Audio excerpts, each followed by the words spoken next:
Querida igreja, a graça e a paz do Senhor Jesus Cristo esteja com cada um, com cada família aqui representada. Vamos abrir a palavra de Deus na carta de Pedro, a primeira carta de Pedro, por favor.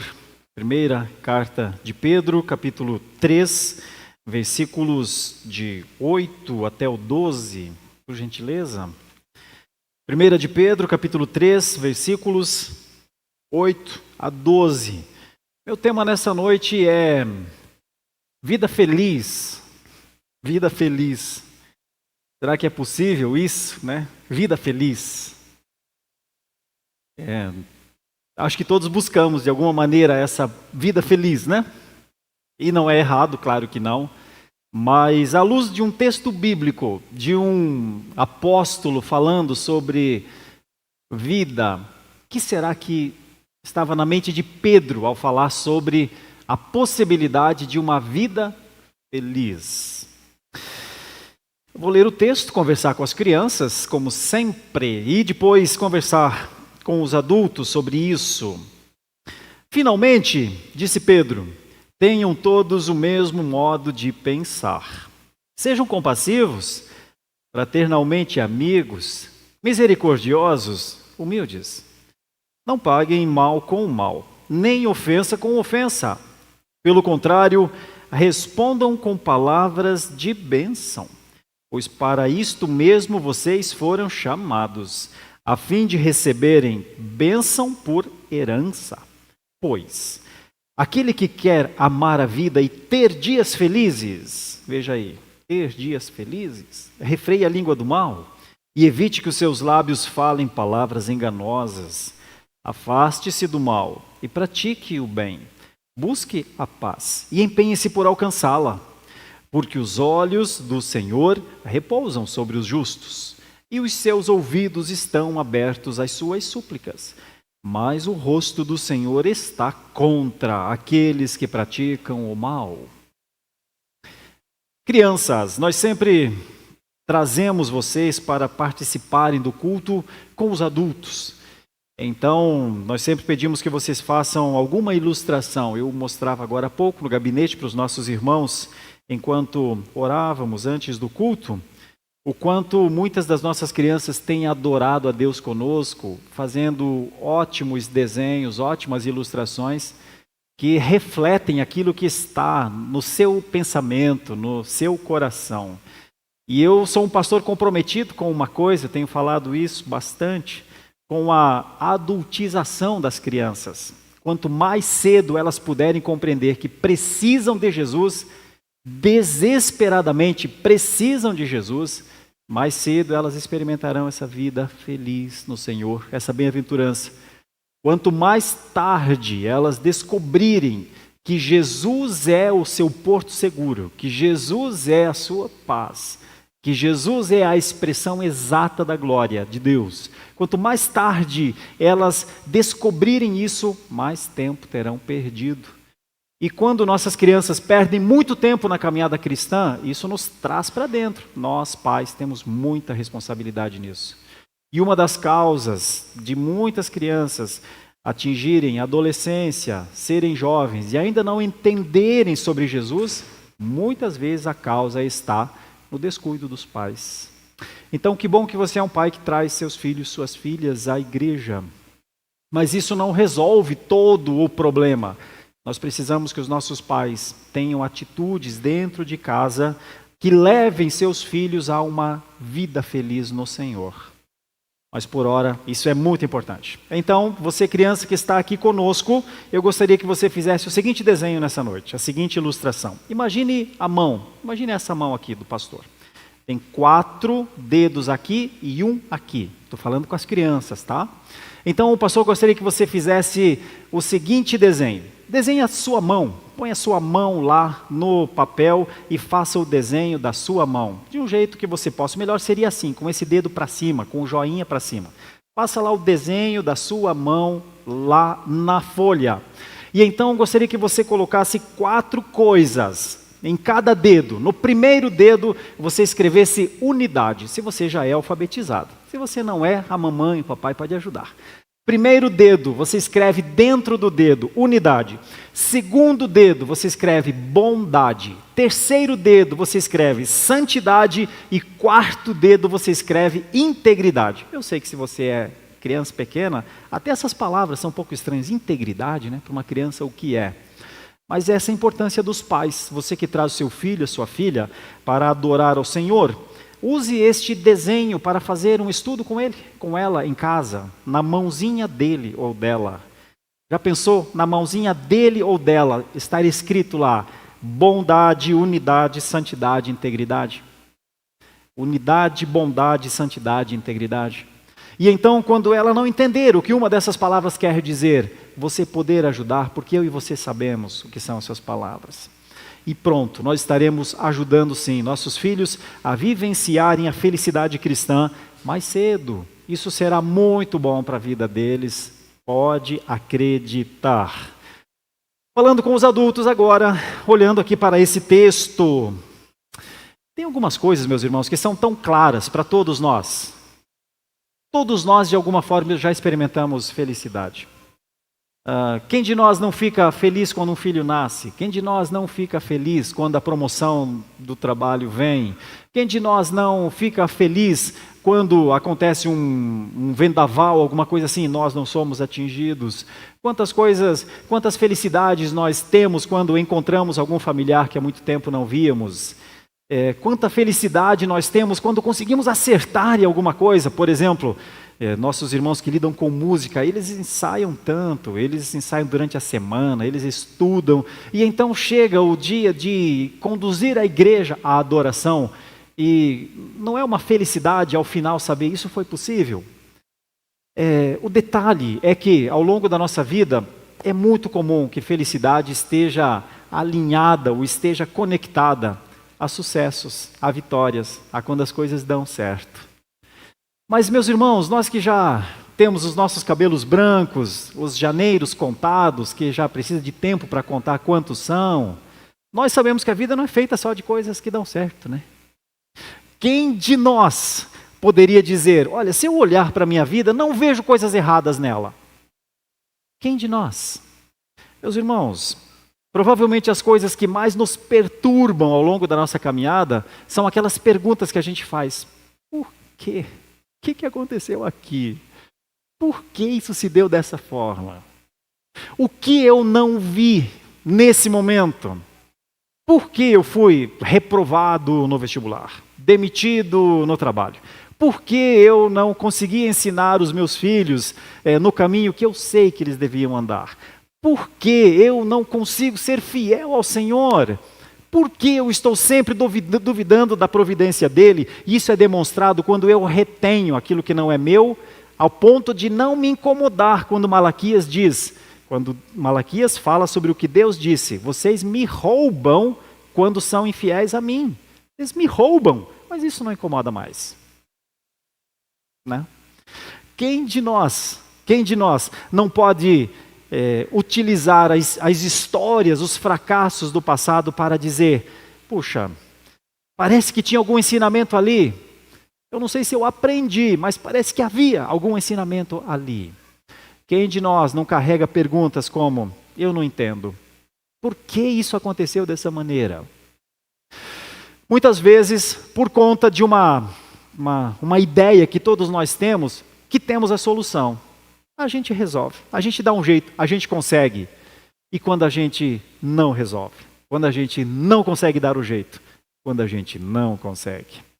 Então, normalmente, vem a infelicidade do fracasso, a infelicidade da frustração, a infelicidade de vislumbrarmos alguma coisa muito legal, muito boa, mas que não aconteceu. Por isso, no mundo ocidental é muito comum atrelar o conceito de felicidade é para o que deu certo, infelicidade é para o que deu errado.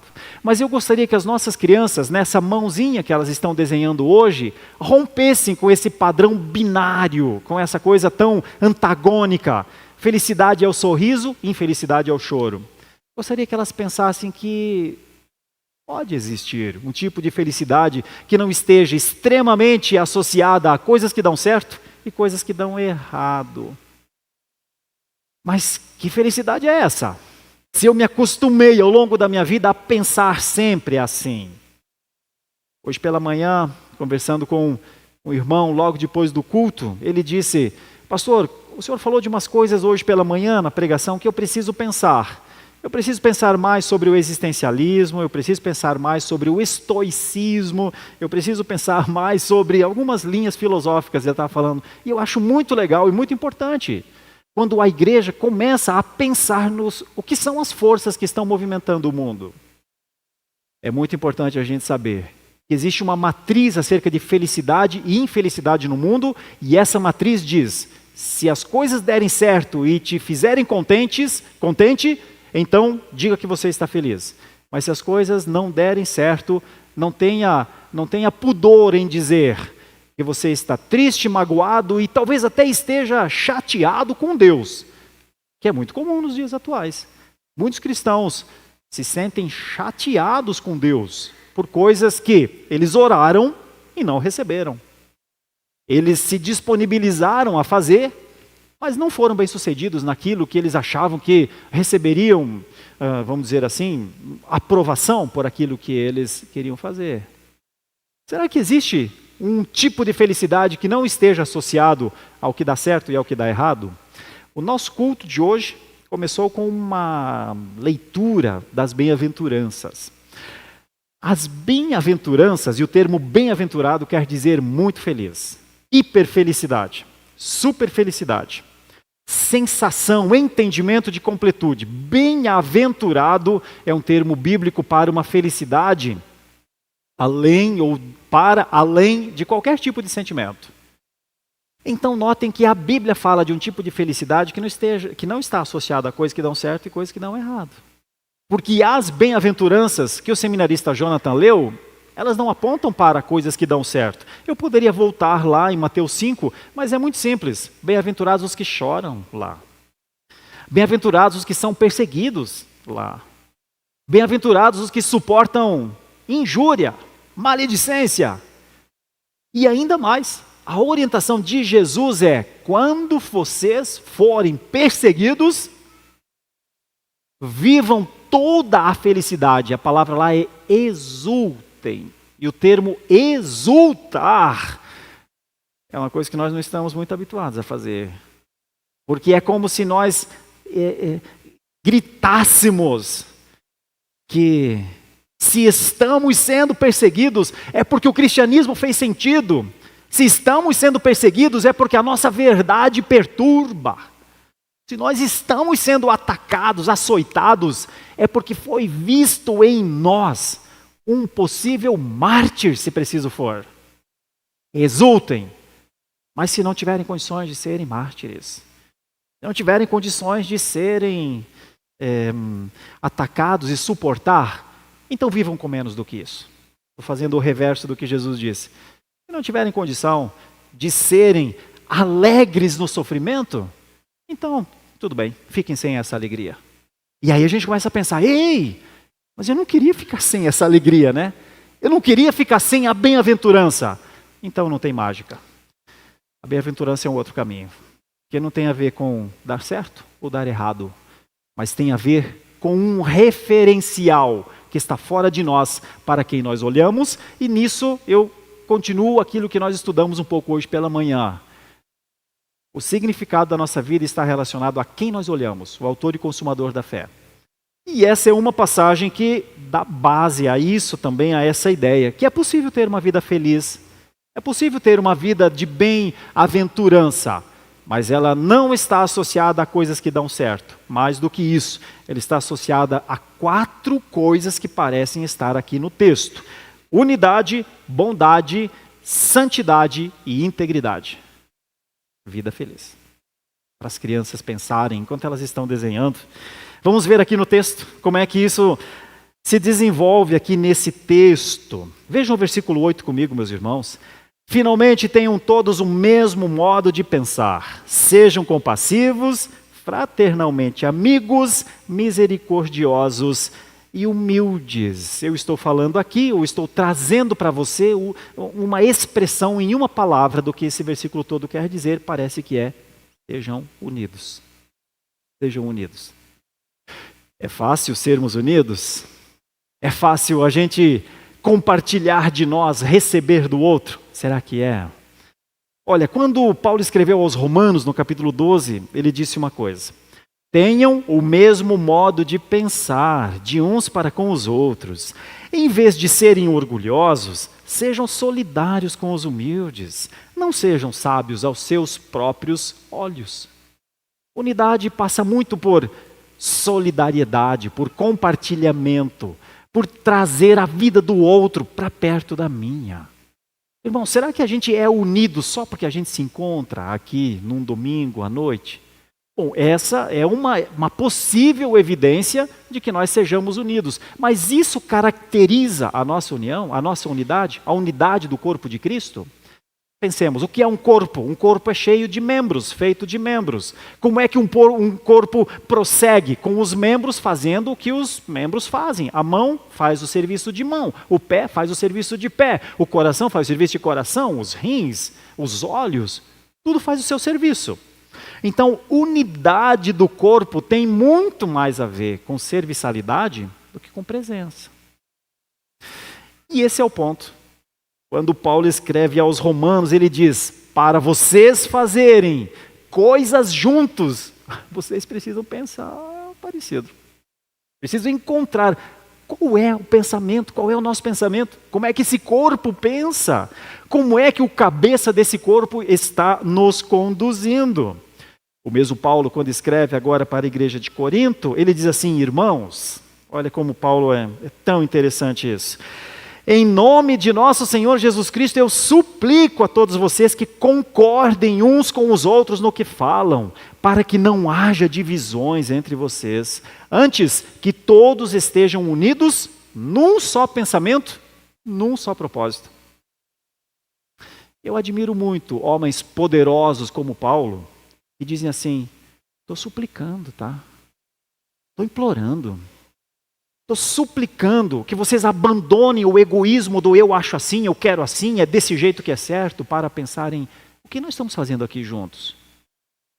Eu admiro tanto homens que poderiam ordenar, mas suplicam, pedem.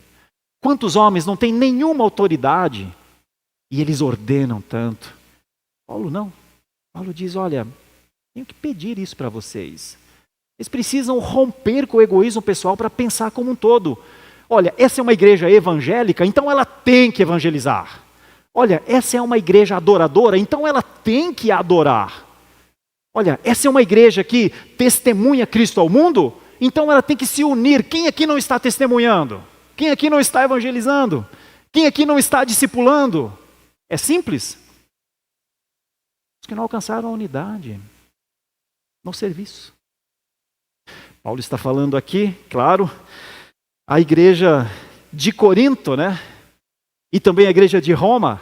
E Pedro está falando à igreja dispersa, dizendo: unidade é importante. Unidade é importante, é necessária. Calvino também discutiu o termo nas Institutas, quando ele destaca a unidade no corpo de Cristo como algo essencial à igreja, pois somos chamados para ser um em Cristo, disse Calvino. E nós sabemos disso. Uma só fé, um só batismo. Uma só fé, um só batismo. Ou seja, todos nele, todos em Jesus, é a fé em Jesus, batizados para Jesus, testemunhas de Jesus. Alguém está fora? Do que é que está fora? Da unidade. Da unidade. Meus irmãos, olha como Calvino continua, ele diz assim: assim como membros do corpo, estamos unidos uns aos outros, de modo que nada devemos desejar além da unidade com os nossos irmãos em Cristo. É assim que Calvino diz. Deus nos uniu. Eu posso pensar: eu não estou unido ao meu irmão aqui do lado. Está sim, Senhor. Eu posso não querer estar por alguma coisa que eu nem consigo compreender dentro do cristianismo. Porque sou individualizado, individualista, individualizante, pode ser. Mas essa não é a orientação cristã. A orientação cristã é que nós andemos de mãos dadas mesmo. Então, aqueles que se dão as mãos se fortalecem na hora que um tropeça. Aqueles que não têm mãos dadas, quando vem o tropeço, está sozinho na queda. Veja como a unidade é importante no pensamento de Calvino. E quando Paulo escreve à igreja de Filipos, então? Olha como Paulo demonstra que era necessário unidade na igreja de Filipos. Quem é que tinha problema lá? Evódia e Sintique. Pessoas boas. Pessoas que talvez cuidaram de Paulo. Pessoas que cuidavam da igreja. Pessoas que somavam esforços na igreja. Mas quando elas sentavam, saía faísca. Ficou mais aparente a discordância delas do que todas as coisas boas que elas faziam. E por causa disso Paulo diz: rogo a Evódia e Sintique que estejam de acordo no Senhor. Ou seja, era mais importante talvez que elas se dessem bem do que todas as coisas boas que elas faziam. Essa é a importância do cristianismo. Às vezes nós corremos o risco de pensar: eu tenho meu ministério, eu faço grandes coisas.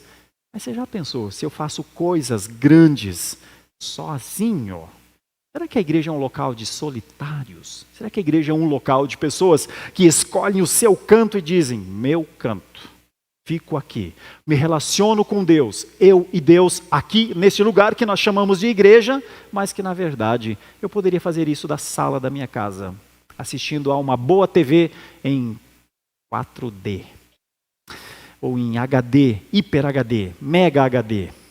Já pensou? Igreja não é uma sala de casa em que nós nos relacionamos com alguém que está falando dentro de uma tela. Igreja, na mesma perspectiva que a igreja olha para o alto, ela olha para o lado. Unidade é isso. Por isso que essa passagem diz: tenham o mesmo modo de pensar, tenham compaixão, sejam amigos fraternais, tenham misericórdia daqueles que erram. Meu Deus, como a gente erra. Que bom quando as pessoas têm misericórdia com os nossos erros. E é isso é humildade. Primeira coisa, unidade. As crianças estão fazendo lá na mãozinha, né? Primeira coisa, crianças, primeiro dedo para uma vida feliz. Unidade. Isso tem muita importância para vocês. Porque vocês, crianças, podem exercitar isso dentro das casas de vocês, com os irmãos. Vocês podem exercitar isso com os priminhos nos relacionamentos. Agora, daqui a pouco, a gente vai se reunir aí no final de ano. Famílias vão estar pertinho, né? Olha que bom momento para parentes terem unidade. Mas a principal unidade mesmo da igreja é no serviço. Vou usar uma ilustração extremamente contemporânea e imediata. 43 pessoas? 43? 43 pessoas se uniram na evangelização lá no litoral, nesse final de semana.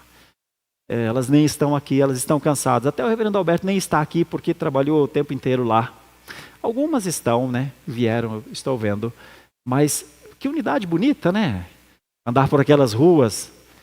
É um tipo de unidade. Assim como nós nos unimos todos agora para adorarmos a Deus aqui juntos. Coisa bonita. Porque tem quem não está unido a isso, nessa adoração, né? Então, unidade é alguma coisa substancial, Calvino dizia, essencial. Segunda coisa, as crianças já estão preenchendo lá no seu desenho. Veja o que diz o versículo 9. Não paguem mal com mal, nem ofensa com ofensa. Pelo contrário, respondam com palavras de bênção, pois para isto mesmo vocês foram chamados, a fim de receberem bênção por herança. Eu chamo isso de bondade. Tem muitas formas de exercício de bondade. Existe a bondade que a pessoa exercita pelo altruísmo mesmo da vida. Quero exercer uma bondade aqui e vou fazer, em que ela é ativa na bondade. Mas existe uma bondade, essa aqui, que Pedro está falando, que é a bondade reativa. Que é quando você recebe um empurrão, que é quando você recebe uma cotovelada, que é quando você recebe um descaso, um desprezo, um desdém. E aqui no texto é sintetizado no termo mal, ofensa. E então, o que é a bondade? É quando o abençoador aparece. É quando a palavra de bênção é a resposta. É quando a expressão de caridade é a resposta. Isso não é fácil. Estou pensando a partir de mim. Acho tão difícil. Dá uma vontade sempre de pagar o mal com o mal. Dá uma vontade sempre de responder no mesmo tom. Dá uma vontade sempre de aumentar o tom. Sempre o ser humano vai tentar justificar, por conta do seu zelo, do amor à sua própria vida, que ninguém tem o direito de falar isso, que ninguém podia fazer isso. Quem a pessoa pensa que é para pensar isso de mim, para me ofender dessa maneira? Quem, comigo, não me conhece, mexeu com a pessoa errada. É tão comum isso, né? E é uma bobagem isso, porque ela é tudo menos cristianismo. Será que foi por isso que Jesus disse, quando pedirem uma capa, quando pedirem a tua, pode dar, a não ser que você não confie que Deus possa te dar outra capa. Daí não dê, porque se não confiar em Deus, fique com essa. Mas se confiar que no ato de generosidade, de bênção, Deus está vendo e vai te abençoar, pode dar. Qual é o problema? Você confia em Deus, pediu a capa, dá a capa. Pediu para caminhar um pouco, caminha mais que um pouco. Lhe deu uma esbofeteada no rosto, diga que pode bater no outro também. Difícil isso. Na prática é difícil, porque parece que todos nós temos um leão dentro de nós, um animal feroz dentro de nós, que não mexam conosco para não conhecerem as nossas garras. Qual louco se meteria conosco, sabendo que somos tão reativos, não é? A gente deixa transparecer no semblante a nossa raiva, nos nossos olhos, quando a gente se posiciona normalmente para, entre aspas, defender a honra. Que honra que nós temos, meus irmãos? Que honra que nós defendemos? Pois é, mas quando Paulo trabalha lá com os romanos, mais uma vez, ele diz, no capítulo 12, abençoem os que os perseguem, abençoem os que os perseguem, nunca amaldiçoem quem vos persegue. E Pedro, claro, trabalhando ainda aqui nessa carta, só que num outro capítulo ele diz assim, vou lhes falar sobre Jesus. Vocês sabem que Jesus foi insultado, não sabem? Pois é, ele não revidava. Vocês sabem que Jesus sofreu, não é? Mas você se lembra que ele nunca fez ameaças, mas entregava-se àquele, que é Deus no caso, que julga com justiça. Então se a gente não confiar na justiça de Deus, não tem por que reagir com bondade. Reaja com o máximo de maldade possível, defenda a sua vida, defenda a sua honra. Agora quem confia em Deus, quem diz que professa Deus, deveria pensar que a bondade vem antes. Que a bondade reativa é esperada por Deus nos seus filhos, meus irmãos. Jonathan Edwards escreveu um sermão, eu li esse sermão nessa semana e eu fiquei pensando, meu Deus, que péssima pessoa eu sou. Ele tem um sermão com o título, A exemplo de Cristo em amarmos os nossos inimigos. A exemplo de Cristo, devemos amar os nossos inimigos. Porque não é natural amar inimigos. É só por conta do exemplo de Cristo. É só por conta do quanto esse exemplo faz sentido. É só por quanto nós admiramos a Jesus por isso. É só porque nós entendemos o quanto ele foi amado por Deus por isso. É só porque nós entendemos que essa é a bondade outorgada a nós. É por isso. Não é por nenhuma qualidade especial em nós, né? Martinho Lutero diz outra coisa também, que compõe aqui com Edwards. Lutero disse, Cristo nos ensina que devemos responder à maldade com bondade e misericórdia, porque Ele fez isso por nós. Ele nos ensina que nós temos que ser bons em relação ao mal que recebemos, porque Ele fez isso por nós. Nós éramos os maus e recebemos da sua bondade. Então a bondade reativa, ela está aqui. O próprio Jesus na cruz disse, Pai, perdoa-lhes, eles não sabem o que fazem. Então, meus irmãos, digo isso numa frase, viver com bondade significa perdoar rapidamente e responder a todo desdém, todo desprezo, todo ódio com compaixão. Terceira coisa, importante aqui na passagem, versículos 10 e 11 agora. Dê uma olhadinha, que é quando Pedro começa a fazer uso de uma passagem lá do Antigo Testamento, de um salmo, na verdade, né? Versículos 10 e 11. Pois aquele que quer amar a vida e ter dias felizes, refreie a língua do mal e evite que seus lábios falem palavras enganosas. Afaste-se do mal e pratique o bem, busque a paz e empenhe-se por alcançá-la. Eu digo para você, só consegue trilhar esse caminho quem diz: eu quero ser santo, Senhor. Eu preciso da tua santidade, Senhor. Santifica a minha vida, Senhor. A minha vida é como um compartimento, um quarto cheio de entulhos, e eu preciso que o Senhor limpe tudo isso da minha vida, Senhor. Vou ler o versículo de novo, para trazer a ideia do que é buscar santidade. Santidade é o reconhecimento da pecaminosidade. É dizer: Senhor, eu não posso viver com esse coração desse jeito, com esses pensamentos que pensam isso, com essas mãos que não fazem o que deveriam fazer. Senhor, eu preciso que o Senhor opere alguma coisa em mim, que eu sozinho não consigo fazer. Isso é a busca pela santidade. Esse é o caminho da santidade. Pois aquele que quer amar a vida e ter dias felizes, refreie sua língua do mal, evite que seus lábios falem palavras enganosas, afaste-se do mal e pratique o bem, busque a paz e empenhe-se por alcançá-la. Agora eu vou fazer o exercício reverso. Vamos pensar aqui, ó. Se você tiver com a Bíblia aí, dá uma olhada aí no texto. Eu vou inverter aqui os substantivos para ver o oposto disso, né? Então eu poderia dizer assim, ó. Aquele que não quer ter dias felizes. Aí você diz: não tem pessoa que não quer ter dias felizes. Tem sim. Tem sim aqueles que sabotam sua própria felicidade. Tem sim. O que eles precisam fazer? Como é que eu posso sabotar a felicidade cristã, a minha vida? Continue a destilar venenos, ódios, justiçamentos. É o que está aqui no texto. Não refreie a língua do mal. Continue com os lábios falando perjúrios. Continue com os lábios emitindo ataques, julgamentos, acusações. Você não quer ter dias felizes? Continue a fazer isso. Permaneça no mal. Permaneça onde o mal graça, onde as pessoas falam mentiras. Esteja com elas.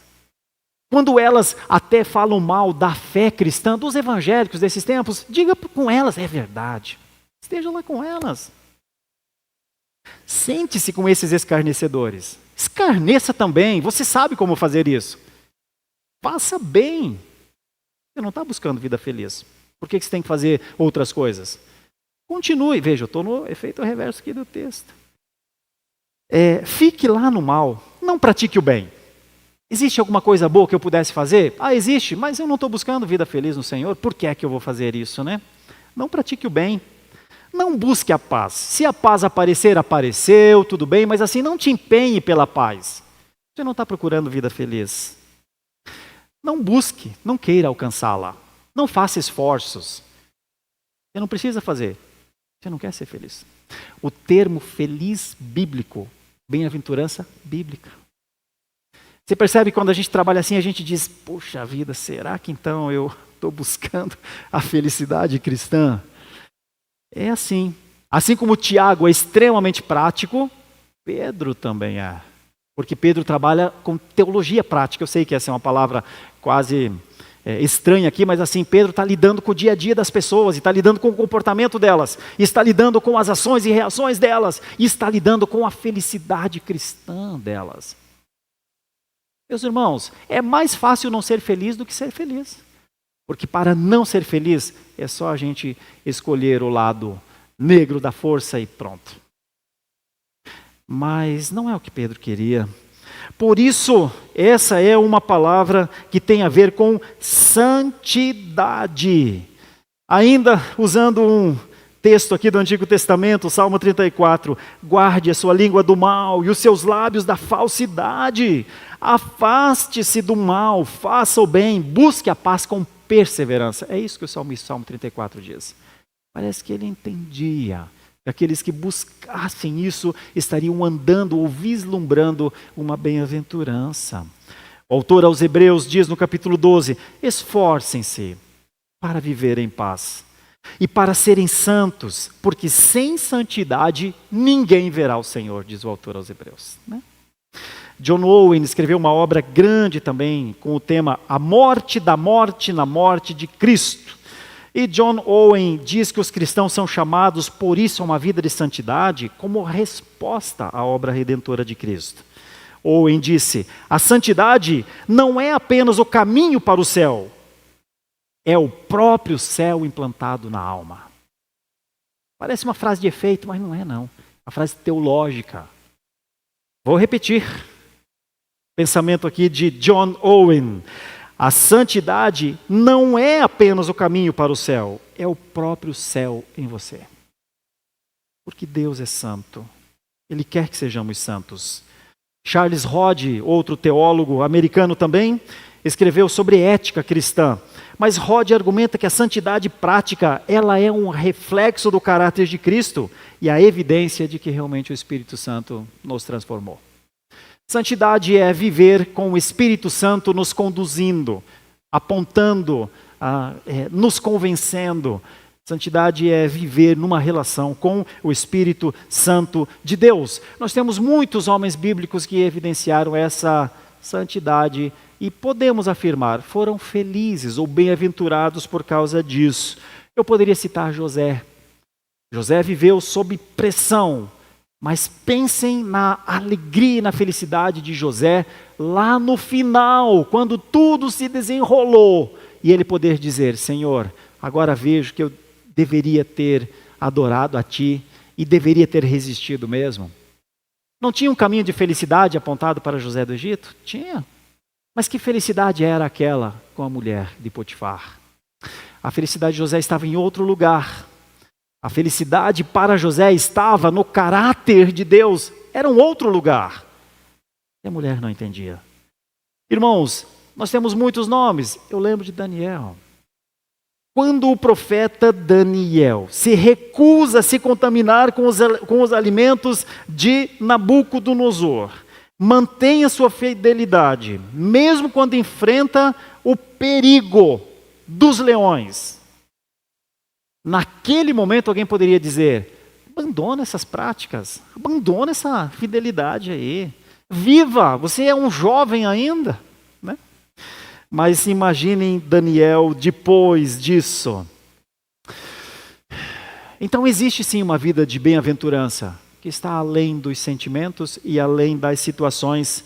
Nós temos isso em José, temos isso em Daniel, e vamos ver logo um aspecto de Davi também. Por isso, buscar a santidade significa separar-nos do que é pecaminoso e buscar o que é puro. Nossa mente sabe o que é puro, nossa mente sabe o que é pecaminoso, mas nós não conseguiremos juntar pecaminosidade com santidade se não houver em algum momento uma reflexão. Quarta coisa para as nossas crianças, como é que é? Crianças, primeiro dedinho, unidade. Segundo dedinho, bondade. Terceiro dedinho, santidade. Quarto dedinho, último tópico dessa noite para pensarmos, integridade. E que é alguém íntegro? Vamos olhar aqui para o texto, versículo 12, nos ajuda. Porque os olhos do Senhor repousam sobre os justos, e os seus ouvidos estão abertos às suas súplicas, mas o rosto do Senhor está contra aqueles que praticam o mal. Olha, essa é a consequência do 3. O versículo, da ideia do tópico 3, dos versículos 10 e 11. Olha, se nós perdermos a ideia de que os olhos do Senhor estão sobre nós, se os olhos do Senhor não nos levem a um temor, então nós podemos fazer o que quisermos da nossa vida. Agora você já parou para pensar numa coisa? Integridade diante do Senhor é reconhecer o seu governo, o seu domínio, é reconhecer a sua condução, o seu senhorio. Você já parou para pensar, em meio aos pecados que nós cometemos, se viesse à nossa mente, Deus está vendo? Deus está aqui? Deus está vendo?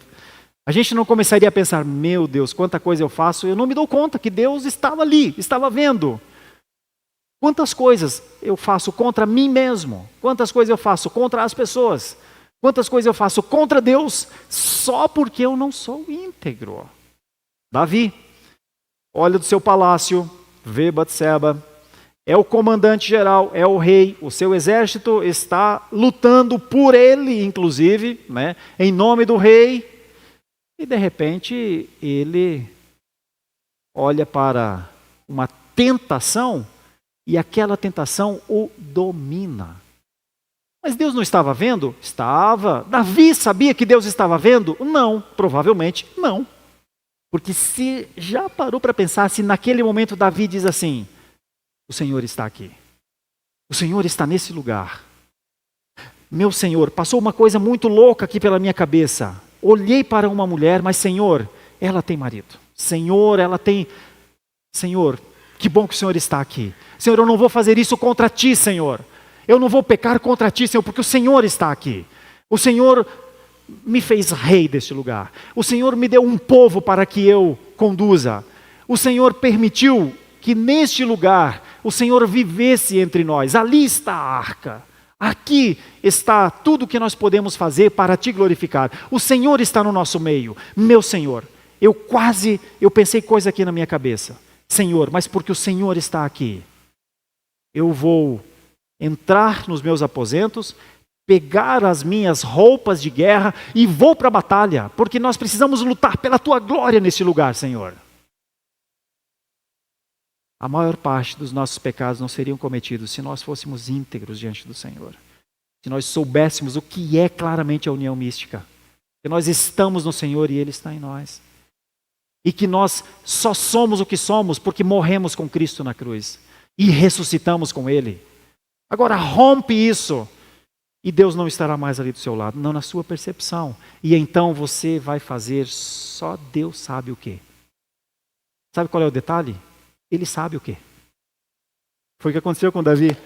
Davi achou que estava sozinho, mas não estava. Quando Natan chega e diz, Deus manda falar uma coisa para você. Você fez... Não, um homem faz coisas muito erradas assim, assim, assim. Davi disse, homens que fazem coisas erradas desse jeito deveriam morrer.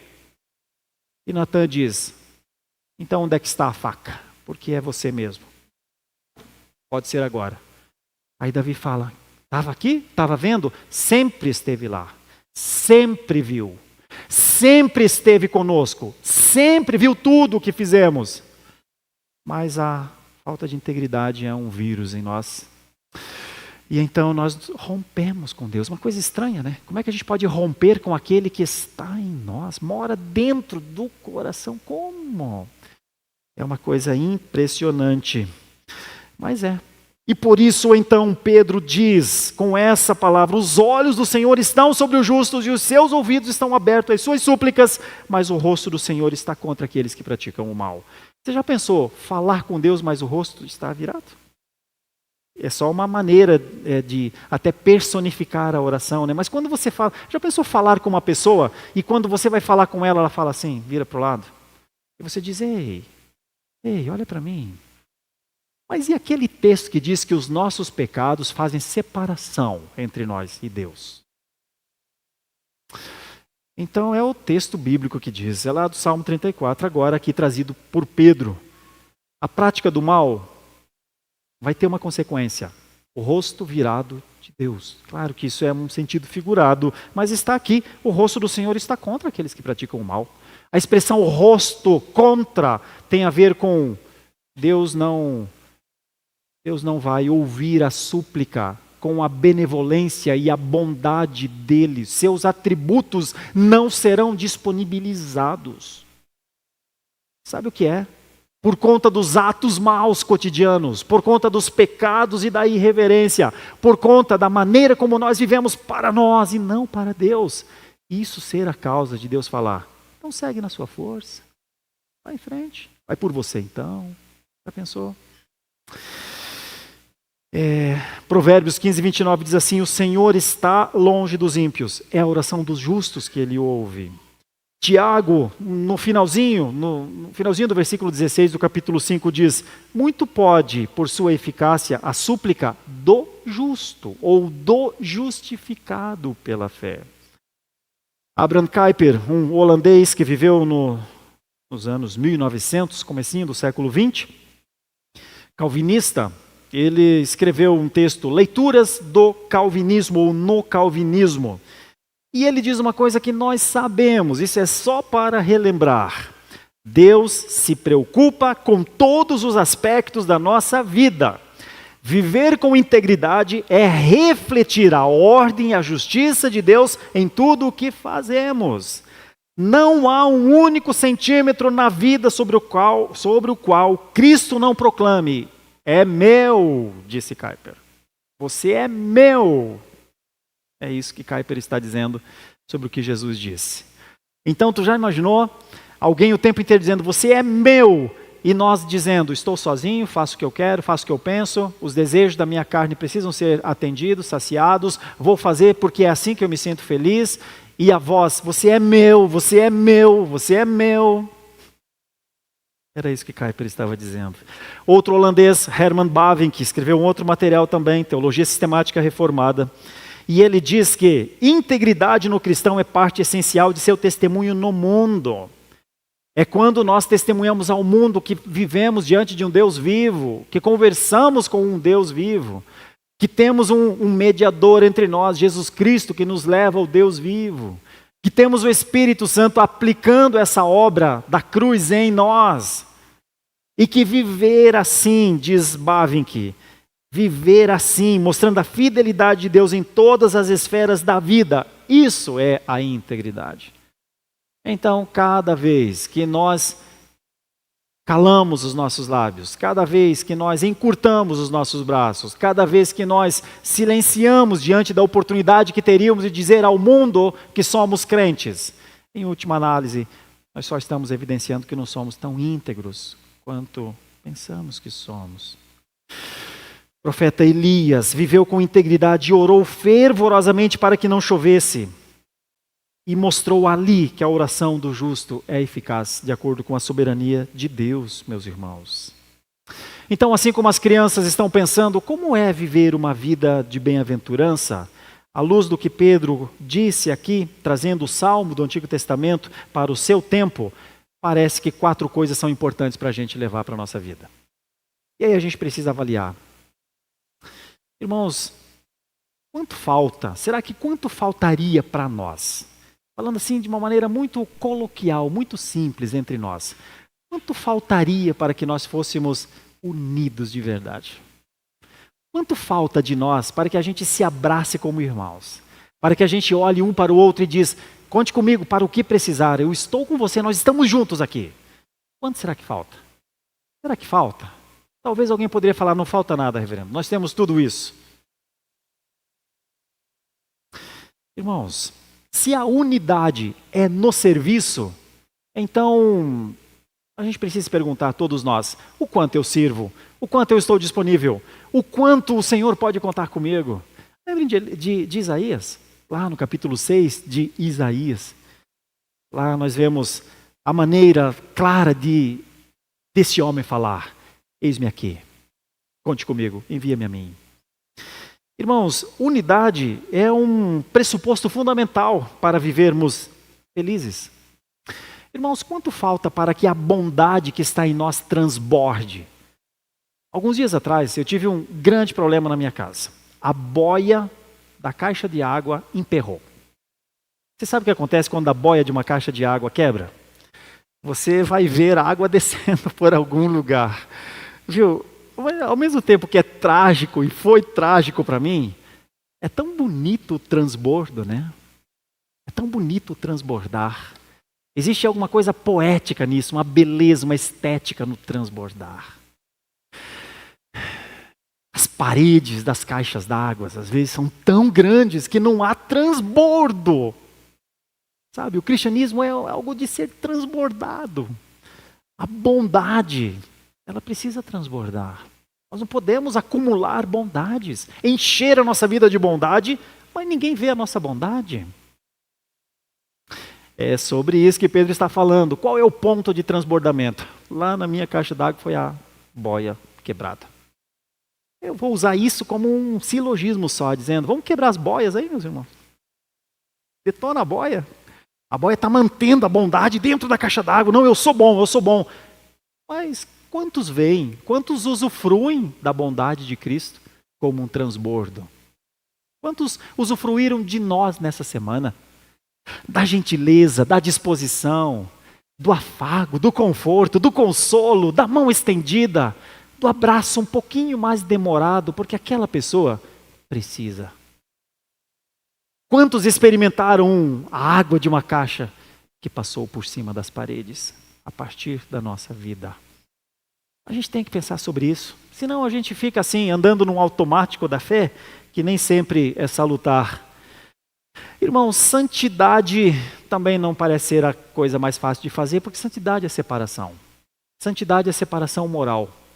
Santidade é quando a cerca da nossa mente diz só até aqui. Só até aqui. Se o meu limite é a verdade, então é só até aqui. Santidade é quando você se separa moralmente, mesmo estando ouvindo pessoas falando, dizendo alguma coisa, mas a sua boca não diz. Essa é a santidade cristã que leva a uma vida feliz.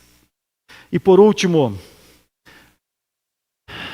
quanto falta para a gente, em meio aos pecados que provavelmente a gente vai cometer de novo nessa semana, ou vai ficar diante deles provavelmente, quanto nos falta para naquele momento falar, meu Deus do céu, o Senhor está aqui.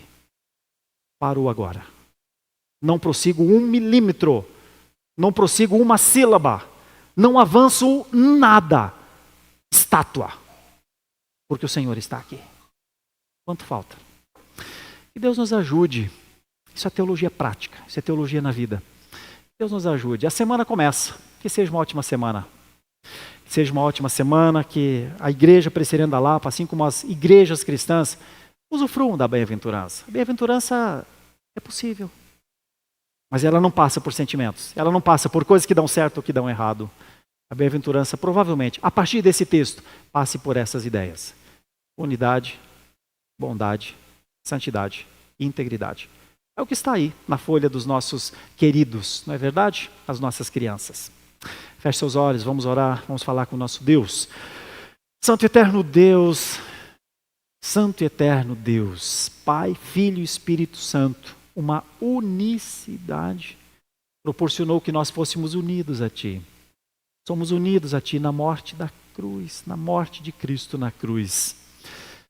Ah, Senhor, que bondade é essa, que nos deu amor quando Te odiávamos. Que bondade é essa, que nos separou para Ti, separados para Ti, para vivermos a santidade dos céus. Palavras, pensamentos, ações de santos. O Senhor providenciou tudo que precisamos para viver assim. Não utópica, mas realista. Ah, Senhor, abra os olhos do nosso coração, como cantamos em uma canção, para que nós possamos Te ver, Senhor, em espírito, como o Senhor está neste lugar, neste templo, ocupando cada polegada, cada centímetro deste lugar. O Senhor é o mesmo Deus que está lá na nossa casa. Quando nós chegarmos de volta ao nosso lar, o Senhor já está lá. Não porque o Senhor foi antes, porque o Senhor habita em todos os lugares. Senhor, nós vivemos diante da Tua face, queiramos entender isso, entendendo isso ou não. Senhor, mas nós vivemos com todos os dilemas da nossa vida, dentre eles todas as nossas fraquezas. Fortalece a nossa fé, Pai amado, Deus santo. Permita-nos, Senhor, viver a bem-aventurança, mesmo na perseguição, mesmo na injúria, mesmo no sofrimento mais ardiloso. Permita-nos dizer, como tantos homens e mulheres já disseram, sou feliz com Jesus, sou feliz com Jesus. Só o Senhor pode fazer isso por nós. Mas a nossa esperança é que o Senhor faz. Opera em nós, Senhor, com misericórdia. Leva-nos ao caminho da bem-aventurança por Tua palavra, Senhor, e não por nossas intenções. Porque se nós dependermos das nossas intenções, jamais seremos bem-aventurados. Mas o Senhor pode fazer isso por nós, por Sua misericórdia, e esta é a nossa oração. Em nome de Jesus. Amém. Muito obrigado por nos acompanhar até o final deste vídeo. Para receber mais reflexões e ficar por dentro dos próximos conteúdos, te convidamos a seguir as nossas redes sociais que estão na descrição. Alguns vídeos aparecerão na tela, caso queira continuar nos assistindo. Abraço e até a próxima!